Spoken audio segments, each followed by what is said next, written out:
أعوذ بالله من الشيطان الرجيم. بسم الله الرحمن الرحيم. السلام عليكم ورحمة الله وبركاته.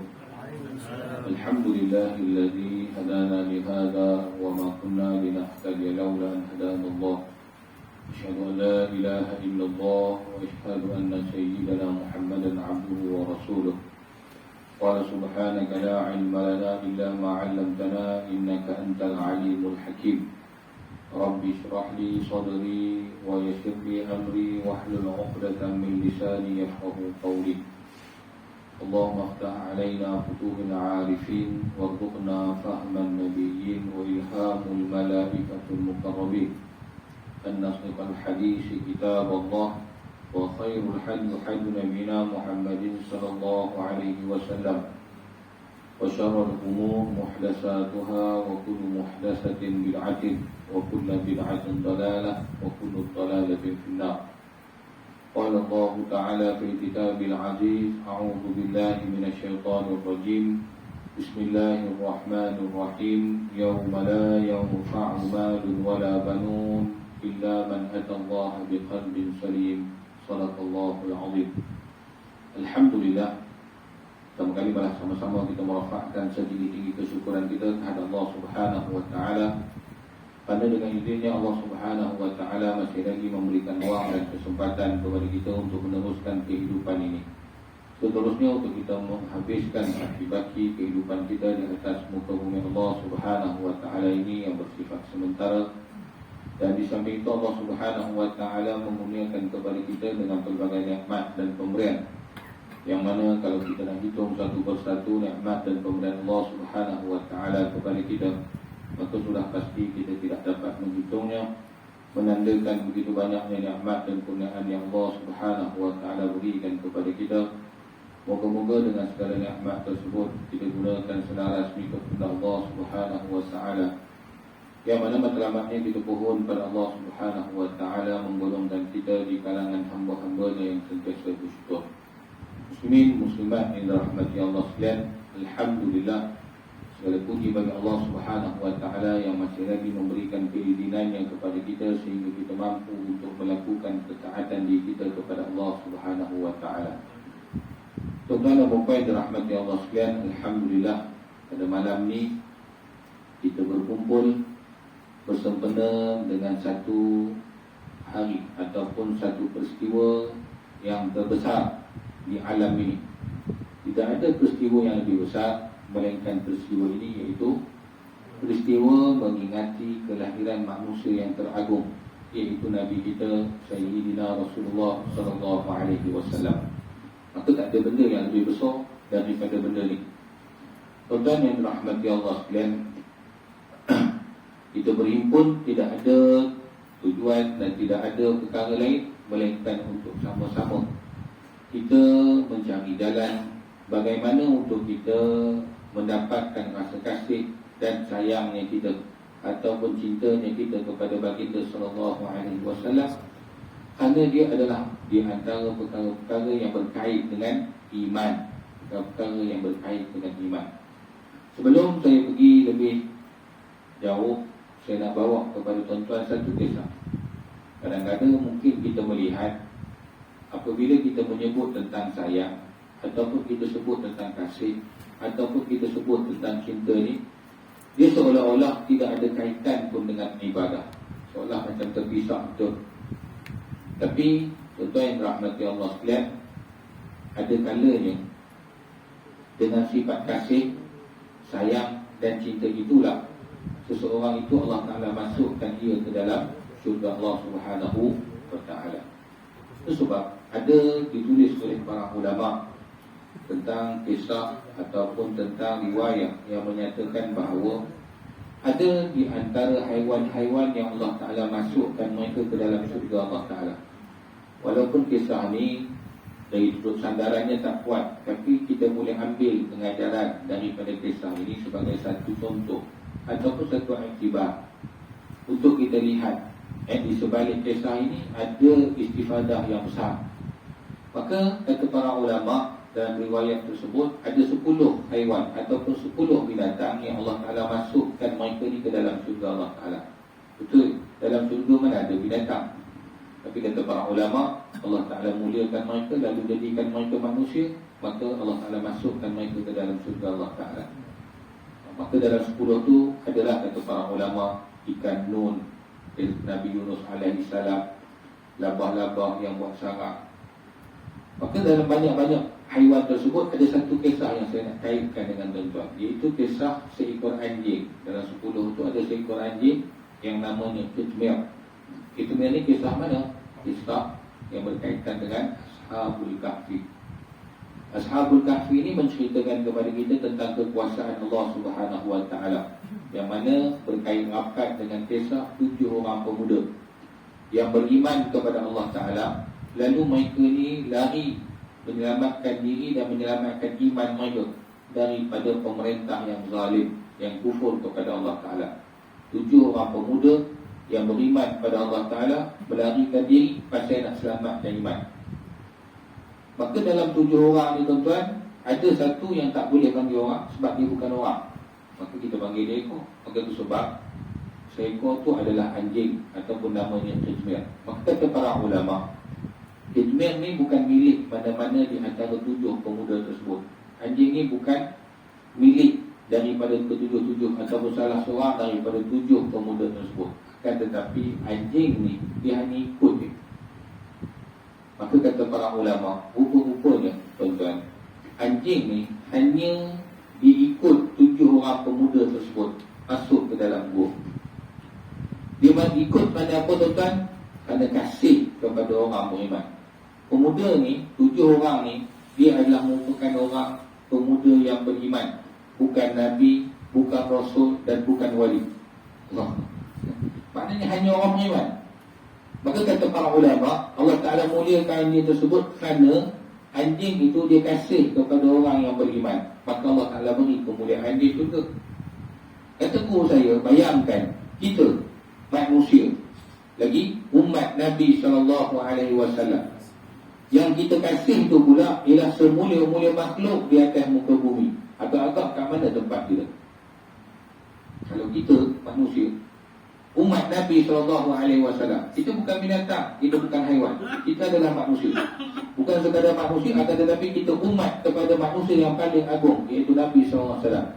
Kita kasih kepada manusia yang teragung. Agak-agak di mana tempat kita? Itu satu jalan, satu kisah yang saya bawakan pada tuan-tuan sebelum kita nak mula lebih jauh, supaya masuknya kita dalam perhimpunan ini dengan rasa kegembiraan dan rasa seronok. Sebab dengan keseronokan akan timbul rasa kasih dan sayang kepada susuk tubuh yang akan kita bicarakan, iaitu baginda sallallahu alaihi wasallam. Itu sebab kita nak bicara bab Nabi ni tuan-tuan, kita bukan nak bicara cerita macam kita cerita kawan kita. Kita bukan nak cerita macam kita cerita datuk kita. Tak.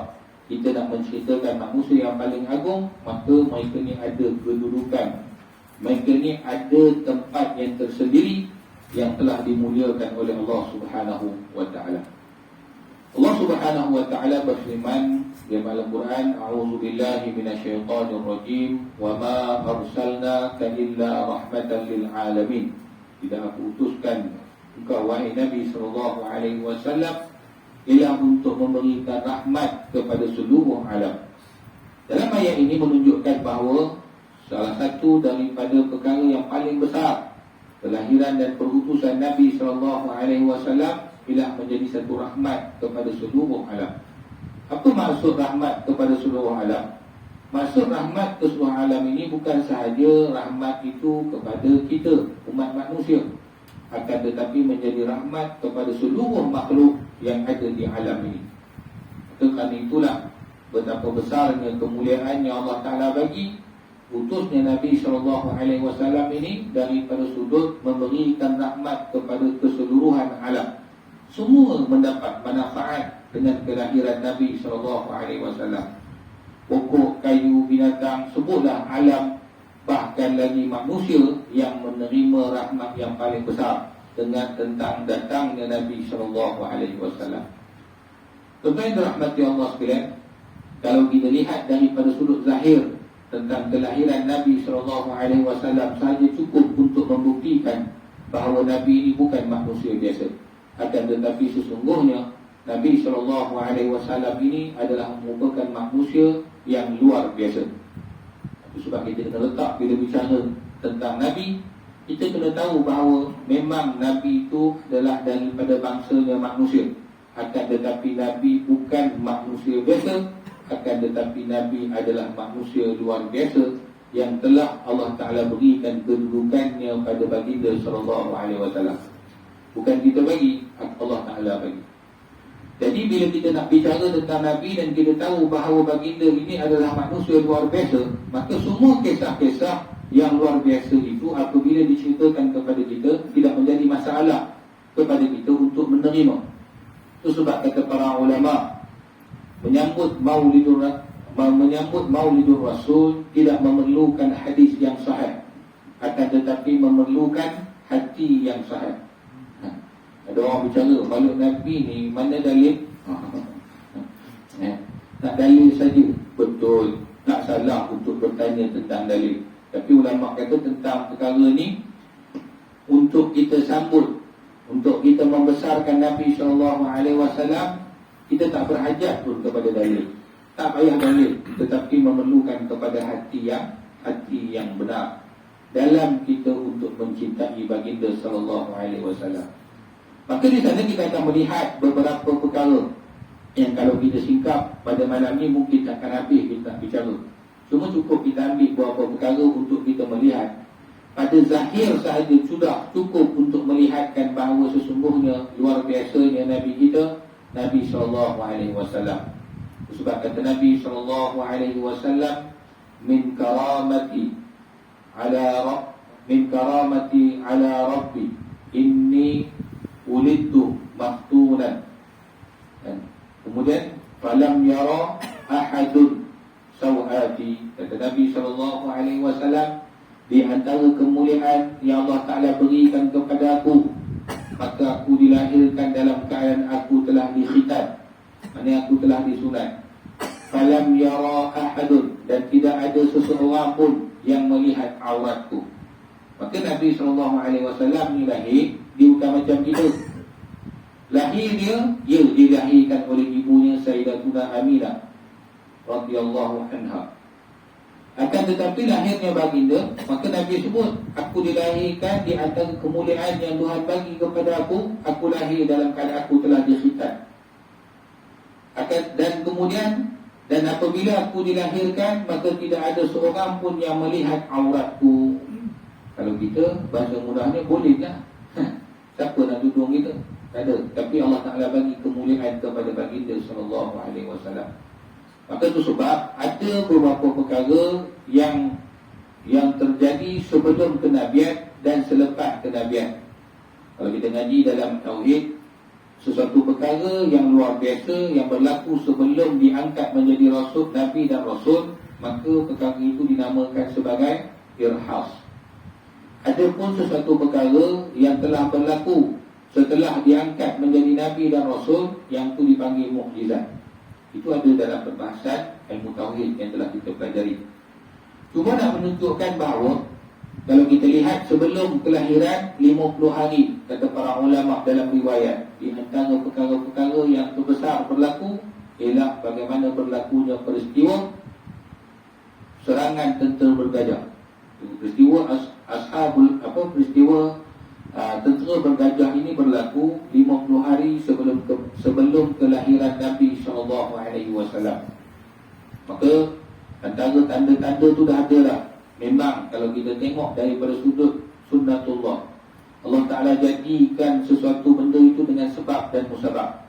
Maka bila ada tanda-tanda yang menyalahi daripada tanda biasa, maka di sana menunjukkan sesuatu perkara yang luar biasa akan berlaku. Maka begitulah juga yang berlaku kepada kelahiran manusia yang teragung ini, iaitu baginda SAW. Maka kali itu kalau kita lihat di antara tanda-tanda yang telah disebut oleh para ulama di dalam kitab sirah, antara petanda besar lahirnya Nabi SAW. Maka pada malam tersebut tercetusnya cahaya di semenanjung Arab sehingga dapat dilihat ke seluruh alam. Kata guru saya dalam menafsirkan maksud cahaya ini, maka kata guru saya, andai kata dulu moyang kamu ataupun atas daripada moyang kamu ada dekat Malaysia sekalipun, dia akan dapat melihat cahaya tersebut. Bukan sikit punya cahaya tuan-tuan. Tapi nak cerita tanda tu akan dapat dilihat. Maka tu sebab kalau kita baca dalam kitab Barzanji, pada malam kelahiran Nabi SAW itu, seluruh makhluk berkata-kata tentang lahirnya baginda SAW. Dan kitab Barzanji ada cerita, pokok, kayu, batu berkata-kata. Ada orang dia kata, siapa bagi tahu pokok dan kayu berkata-kata? Tuan-tuan, tu saya kata, tak payah nak tanya. Hak lahir ni bukan kita. Hak lahir ni manusia pandai anggung. Dan bukan satu benda yang pelik, dan bukan satu benda yang mustahil. Sebab semua makhluk ini kenal akan Rasul SAW. Seluruh makhluk ni tuan-tuan kenal. Yang tak kenal Nabi ni siapa? Manusia. Pokok, kayu, binatang, semua kenal Nabi SAW. Kalau kita baca dalam sirah, banyak kita tengok. Kita kisah Tamar menangis, kita dengar kisah unta datang sujud di kaki Nabi SAW. Kita dengar batu berkata-kata di tangan Nabi SAW. Ini semua dah daripada sudut, kalau kata nak dalil, memang dalil ni hadis ni sahih kata. Nak kata apa? Jadi tak timbul soal daripada sudut pada malam tersebut dikatakan seluruh makhluk berkata-kata tentang kelahiran manusia yang teragung. Itu sebab di antara kelebihan yang Allah Ta'ala berikan kepada baginda dan umat baginda SAW, diceritakan bahawa tersentuhnya kaki Nabi SAW ke bumi ini, maka Allah Ta'ala membersihkan seluruh alam. Bumi ini sentuh, kaki Nabi sentuhnya bumi ini, Allah Ta'ala bersihkan seluruh alam. Maksud bersih itu apa? Maka Allah Ta'ala mengizinkan mana-mana umat Nabi boleh sujud pada mana cukup bumi ini. Berbeza dengan umat-umat terdahulu. Umat-umat terdahulu, Yahudi, Nasara, mereka tak boleh sujud pada mana-mana tempat mereka tak, melainkan tempat yang telah ditetapkan. Dia tak macam kita dulu tuan-tuan, syariat. Dulu kalau Nabi mereka beritahu dia tempat sujud, situ je lah sujud, tempat lain tak boleh. Akan tetapi dengan kemuliaan yang Allah Ta'ala berikan kepada baginda SAW, maka hari ini umat Nabi menerima kemudahan, keringanan, iaitu di mana cukup muka bumi ini boleh dijadikan tempat sujud selagi mana dia suci. Maka di sini menunjukkan tentang salah satu daripada perkara tentang bagaimana Allah Ta'ala memuliakan baginda SAW. Kemudian kalau kita lihat lagi, terpadamnya api Majusi yang selama ini 1000 tahun tidak pernah padam. Majusi satu agama yang menyembah api. Apa yang mereka buat pun dah tahu. Bayangkan api yang mereka puja, apabila dipuja, maka api ni tuan-tuan tak pernah padam selama 1000 tahun. Tapi lahir saja Nabi SAW menjadi satu amaran dan petanda. Sudah pasti ada satu benda yang akan berlaku, iaitu pembawa kebenaran dan pemecah kebatilan, iaitu kelahiran Nabi SAW. Letaknya 14 tiang utama istana Kisra Kasri, iaitu ketika itu di antara pemerintah yang paling besar, menjadi salah satu tanda amaran dan peringatan. Zaman dulu, inilah benda-benda yang menjadi poin utama. Bila jadi benda-benda macam ni, maka ada dia punya taklid di sebalik peristiwa tersebut, maka dia menjadi petanda. Bahkan bukan satu benda yang pelik. Kalaulah kita lihat kembali tentang kisah Nabi kita, Nabi SAW ni, bukan hanya diceritakan tentang sejak dia dilahirkan. Akan tetapi bila kita lihat kisah tentang akan lahirnya, akan diutuskan Nabi akhir zaman ini, telah diceritakan oleh Allah Ta'ala di dalam kitab Taurat dan di dalam kitab Injil. Jadi maknanya tuan-tuan, dulu ni 1000 tahun sebelum Nabi dilahirkan, dalam kitab Taurat diceritakan tentang Nabi SAW. Di dalam kitab Injil diceritakan tentang Nabi SAW.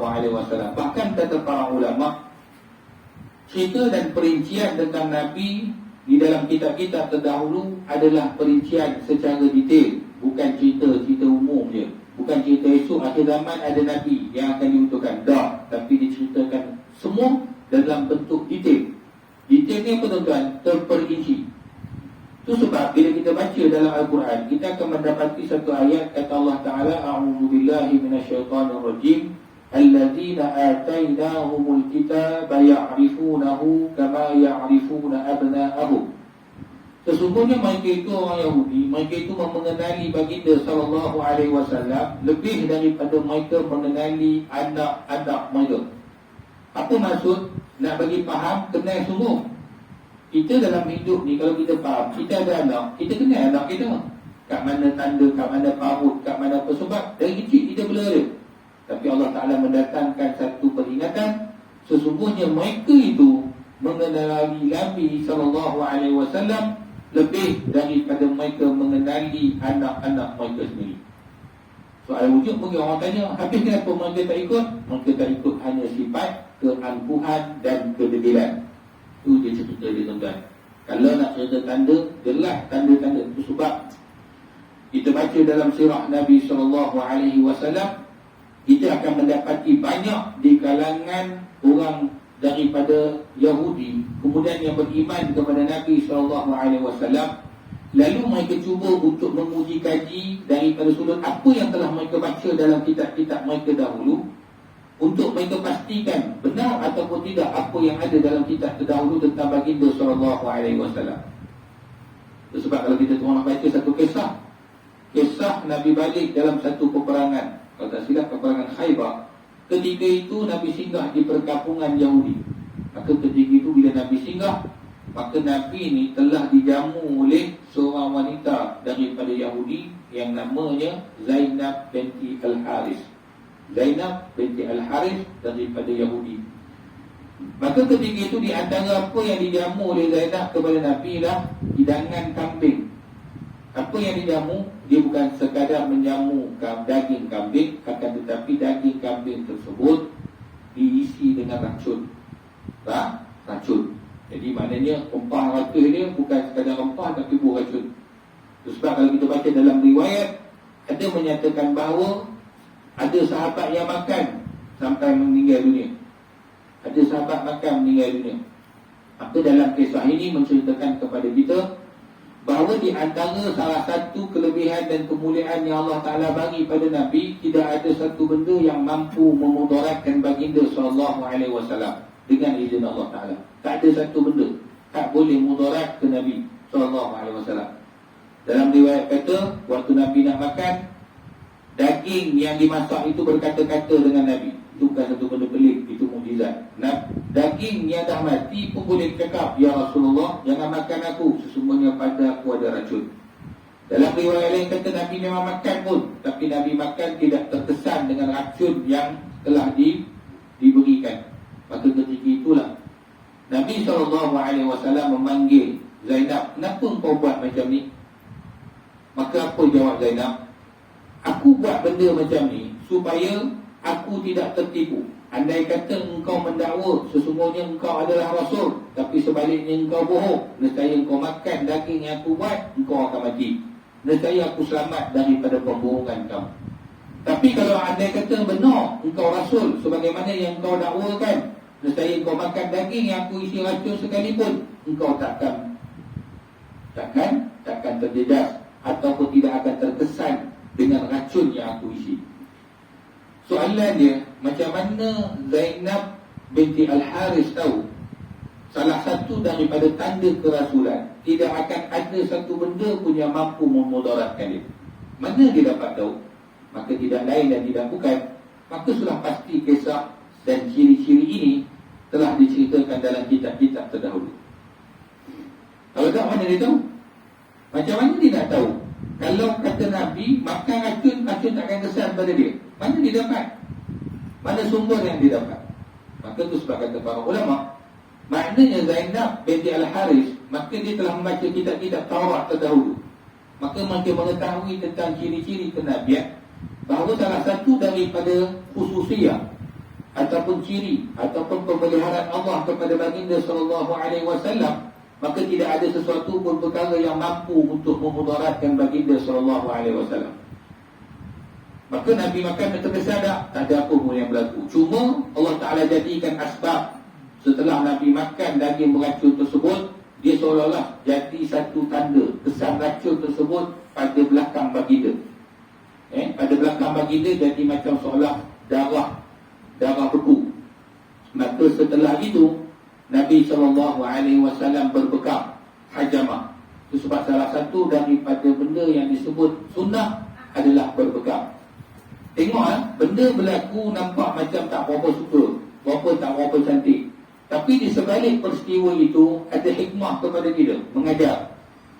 Kerana salah satu daripada perkara yang kita faham hari ini, salah satu daripada cara untuk buang racun dalam tubuh badan kita, cara yang paling pantas ialah dengan berbekam.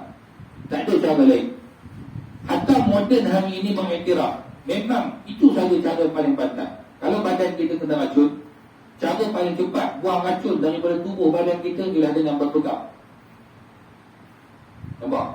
Berlaku peristiwa tersebut, tapi rahmat untuk kita. Nabi ngajar pada kita salah satu daripada perkara yang berlaku pada Nabi. Tapi Nabi tak ada apa pun. Kalau Nabi tak bekam pun tak jadi apa. Tapi Nabi buat perkara tersebut salah satu daripada rahmat untuk mengajar umat Nabi SAW. Itu sebab Nabi berbekam.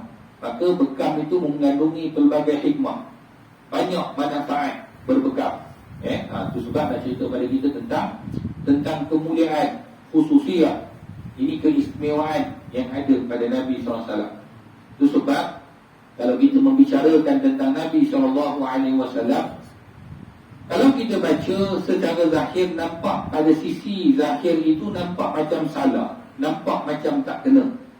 Tetapi kita kena faham, setiap benda yang kita pandang nampak bila Nabi buat tu seolah-olah macam tak kena, macam salah. Dia hanya macam saja, tapi dia bukan salah dan dia bukan silap. Itu sebab kita kena faham benda tu jelas.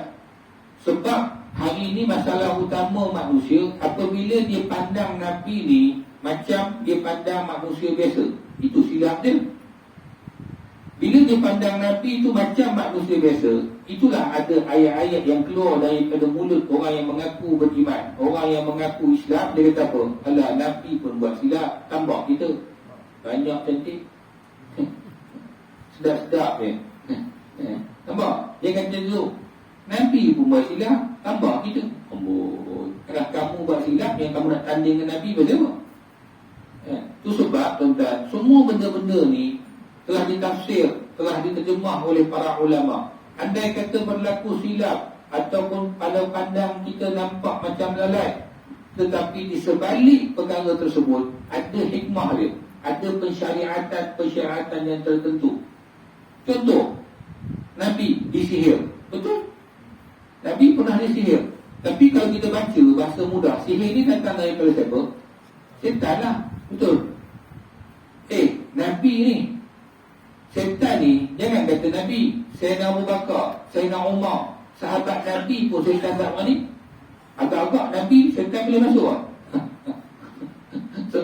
Sayyidina Umar, sahabat Nabi. Sayyidina Umar ni dalam sejarah diceritakan, Sayyidina Umar ni setan takut ke dia. Dia ceritakan mana-mana lorong yang Sayyidina Umar nak lalu, setan awal-awal cabut lah. Itu sahabat. Agak-agak Nabi, setan boleh masuk lah. Takkan boleh. Tapi Nabi tetap kena sihir. Pasal apa? Bukan saja-saja kena sihir, sebab Nabi nak mengajar umat dia, walaupun sihir ni satu benda yang mungkin kamu tak nampak, tapi tetap kamu kena yakin ada kejahatan ini. Dan Nabi nak mengajar kepada kita bagaimana cara untuk kamu merawat sihir. Maka turun surah Al-Falaq. Cuma kata para ulama, Nabi disihir tidak menghilangkan kewarasan akal Nabi dah. Nabi disihir, Nabi tak cakap mengarut. Kita kalau kena sihir, mengapu tak tuala, ataupun sia-sia tak bangun turun. Itu kita. Tapi kata para ulama, sehingga kan kata para ulama, Nabi kena sihir ni macam demam saja, ataupun macam sesema saja. Tu dia. Cuma nampak macam satu kekurangan, tapi berlaku pada Nabi menjadi rahmat kepada umat Nabi SAW. Nampak?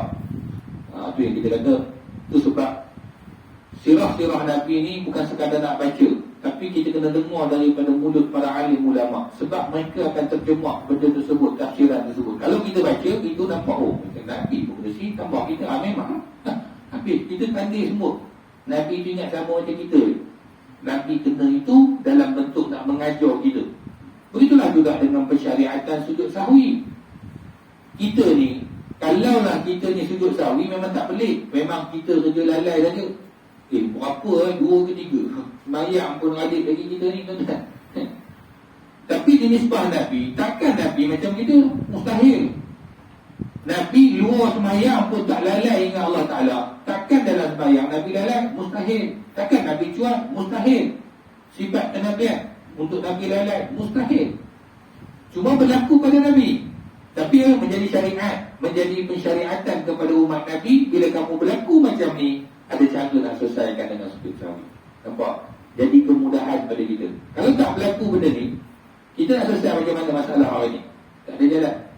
Maka di sini nak tunjukkan tentang sesuatu benda yang bila membicarakan tentang Nabi yang kita baca, kalau nampak ada tulisan seolah macam salah, macam silap, macam kecuaian, maka di situ mesti ada huraian yang perlu kita fahami. Supaya kerana sifat-sifat yang ada kepada Nabi ini memustahilkan mereka untuk melakukan silap dan salah. Mustahil. Pasal apa mustahil? Pasal mereka ini dibimbing oleh wahyu Allah Ta'ala. Itu sebab kata Allah Ta'ala dalam Quran, Ana basyarum mislukum yuha. Aku manusia sepertimu. Bukan sekadar itu, yuha, akan tetapi aku diwahyukan oleh Allah Ta'ala. Hak wahyu itulah khususiah, keistimewaan. Bila maknanya diwahyu, maka benda itu pasti tepat. Benda tersebut pasti benar. Walaupun mungkin mata kita nampak macam tak apa kena. Mata kita yang rasa macam tak apa kena. Tetapi di sisi Allah Ta'ala dan tindakan yang dibuat tersebut adalah benar. Itu sebab kita faham. Itu sebab sahabat, kalau kita baca dalam sejarah, sahabat tak pernah berdolak dalik dalam setiap apa yang diperintahkan oleh Rasul. Tak pernah dalik. Dan tak pernah tanya kenapa Nabi buat gitu. Tak pernah tanya. Melainkan sami'na wa ata'na. Kami dengar dan kami patuh. Itu ciri sahabat. Itu hebatnya para sahabat. Yakin sungguh dengan Nabi. Tak ada masalah. Walaupun benda itu seolah kadang-kadang bertentangan dengan akal sekalipun, maka mereka melekatkan akal, meletakkan perintah Rasul dahulu. Oh, ni bukan senang iman pertama ni. Tuan-tuan bayang lah. Sayyidina Abu Bakar ada minta dalil, ada minta bukti. Tak ada lah. Tapi yakin dia apa yang telah berlaku kepada Nabi itu benar. Maka kerana itu dia mendapat gelaran as-siddiq, gelaran yang benar. Menceritakan kepada kita tentang penerimaan, keyakinan terhadap putusan Allah Subhanahu Wa Taala. Kemudian, kalaulah lagi antara lagi perkara yang perlu kita fahami tentang Nabi sallallahu alaihi wasallam. Sebab tuan-tuan, kita nak cerita tentang hak Nabi ni dulu, supaya kita faham, kita meletakkan hak ni sebenarnya.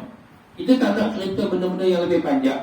Andai kata benda yang utama ni kita tak betulkan sungguh-sungguh, kita cerita, kita boleh faham semua cerita. Anak Nabi gini, isteri Nabi gini, Nabi gini, Nabi gini, semua boleh cerita.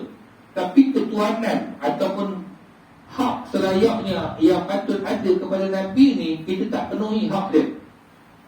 Itu yang saya tekankan benda utama. Sebab guru saya dulu tekan benda ni utama. Ni poin utama. Ada orang yang kadang-kadang dia menceritakan tentang sunnah Nabi. Ini sunnah Nabi. Tapi tidak ada adabnya dengan Nabi SAW. Allahu Akbar. Cerita sunnah Nabi, habis cerita sunnah dari A sampai Z. Ya, kita tak nafikan bagus sunnah Nabi. Tapi ceritanya, di sebalik kamu menceritakan sunnah Nabi, kamu benda utama yang kamu kena buat ialah beradab dengan Nabi. Itu sebab kita kena faham tuan-tuan, beradab kita dengan Nabi, walaupun kita tak hidup sezaman dengan Nabi, walaupun kita tak berjumpa dengan Nabi SAW, tetapi adab kita akan tetap ada sampai kiamat. Adab kita dengan Nabi kena ada, tetap ada. Tetap kena jaga adab-adab kita dengan baginda SAW. Itu sebab bila kita cerita tentang kemuliaan, maka di situ nanti kita akan mampu meletakkan.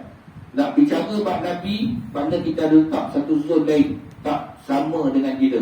Bila letak pada zon lain, maka sudah pasti zon ni satu benda nak bicara special punya perbicaraan. Ini bukan cerita campur-campur ni cerita. Ini satu cerita khusus berkaitan dengan baginda SAW. Itu sebab Tuan-tuan dirahmati Allah sekalian, di antara perkara yang disebut oleh Nabi SAW, "Alimuni Rabbi fa ahsana ta'dibi." Sesungguhnya Allah Ta'ala lah yang mengajarku dan dialah yang memperelokkan adabku. Nabi sebut, "Alimuni Rabbi fa ahsana ta'dibi." Allah Ta'ala yang mengajar aku dan dia yang memperelokkan adabku. Jadi nak tunjukkan pada kita bahawa Allah Ta'ala yang mengajar Nabi. Kalaulah Allah Ta'ala yang mengajar Nabi, agak-agak ada dah ilmu yang Nabi tak tahu. Kita kalau ngaji cikgu 2-3 orang cikgu, 4 orang 5 cikgu pun kita boleh jadi mahir. Itu cikgu pun daripada jenis, daripada sudut orang biasa. Bayangkan Allah, Nabi kata, "Alimuni Rabbi." Tuhan yang mengajar aku. Bila Tuhan mengajar, maksudnya apa tuan-tuan? Agak-agak ada dah ilmu yang Tuhan tak ajar? Adakah ada agak-agak ada tak benda yang Nabi tak tahu? Tak, semua benda Nabi tahu. Pasal apa? Sebab Allah Ta'ala yang mengajar. Itu sebab bila kita faham, dalam perbahasan disebut tentang Nabiil Ummi. Kan orang terjemah Nabiil Ummi. Apa maksud Nabiil Ummi? Kalau kita kat Malaysia, orang selalu terjemah Nabi yang tak erti membaca dan tak erti menulis. Saya tak kata salah andai kata tuan-tuan nak guna penafsiran tersebut. Tapi ada penafsiran yang perlu tuan-tuan huraikan dalam makna tak erti membaca dan tak erti menulis, supaya jangan disalah faham makna tak erti baca dan tak erti menulis. Kalau kata contoh saya hafal kata tuan, saya tak erti baca dan saya tak erti tulis. Tuan-tuan akan letak satu perkataan kat diri saya. Betul? Dan kamu baca pun tak boleh, tulis pun tak boleh. Bahasa tu lah B-O-E je. Ya, itu nisbah saya ataupun nisbah kita. Tetapi di nisbah Nabi, kalau tuan-tuan nak guna makna tak erti baca dan tak erti menulis, tuan-tuan letak perkataan tersebut, maka tuan-tuan telah menafikan hak selayaknya bagi utusan Allah Ta'ala. Mustahil utusan Allah Ta'ala, pilihan Allah Ta'ala seorang yang buta huruf. Mustahil. Itu sebab kalau kita buka dalam kamus Arab, makna ummi ini bukan maksud ummi dengan makna buta huruf semata-mata. Banyak lagi makna. Bahkan para ulama menafsirkan maksud ummi itu dengan perkataan al-as, makna asal. Makna ummi ini makna dia asal. Banyak penafsiran para ulama. Cuma kalau andai kata tuan-tuan nak guna juga penafsiran tersebut, maka tuan-tuan kena faham maksud tak erti membaca dan tidak erti menulis dengan makna Nabi tak belajar dengan manusia. Maksudnya Nabi tak belajar dengan manusia dalam bab tersebut. Pasal apa? Allah Ta'ala yang ajar Nabi berdasarkan hadis yang saya bacakan tadi. Ini benda-benda ni kena hati-hati. Itu sebab saya kata benda ni nampak kecil, tapi inilah pegangan dan kadang-kadang pemahaman orang tentang Nabi. Dan pemahaman ni salah. Itu sebab kena bagi betul. Sebab kenabian, bab kerasulan adalah perkara yang berkaitan dengan akidah, i'tiqad. Kita ngaji dalam bab tauhid, hak ketuhanan, yang wajib bagi Tuhan, yang mustahil bagi Tuhan, yang harus bagi Allah Ta'ala. Kenabian, hak wajib bagi Rasul, hak mustahil bagi Rasul, hak harus bagi Rasul. Dia faham sungguh-sungguh benda tersebut pasal dia akidah. Dia bukan benda sembarangan, dia benda akidah. Maka kerana itu, bila kita nak bicara bab tersebut, maka kita kena letak